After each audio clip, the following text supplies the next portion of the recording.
நரேந்திர மோடியுடன் சிலர் வரைபடுகிறார்கள், சிலர் அவருடைய அணுகுமுறைகள் எல்லாம் பாராட்டுதால் எதிர்ப்பார்கள். ஆனாலும் அமித்ஷாவை கண்டு நடுங்குபவர்கள் பாரதிய ஜனதா கட்சியில் 95% இருக்கிறார்கள், தமிழகத்தில் உள்பட. அது ஏன்? அது டெல்லி, மகாராஷ்டிரா, ஹரியானா போன்ற இடங்களில் தன்னுடைய ஆட்சியை கொண்டு வந்தது அமித்ஷாவுடைய பெருமை.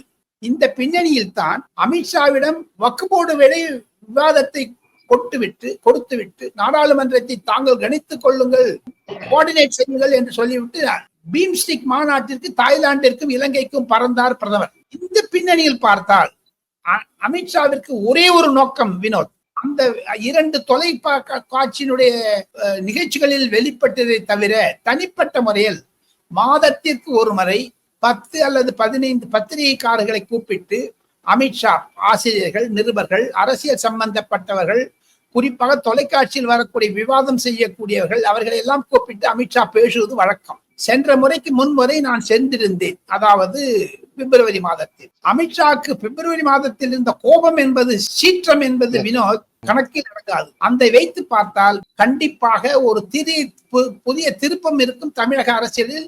ஏப்ரல் 11 வெள்ளிக்கிழமை மிக மிக முக்கிய நாள் தமிழக அரசியலில் என்பதுதான் என்னுடைய கருத்து வினோத்.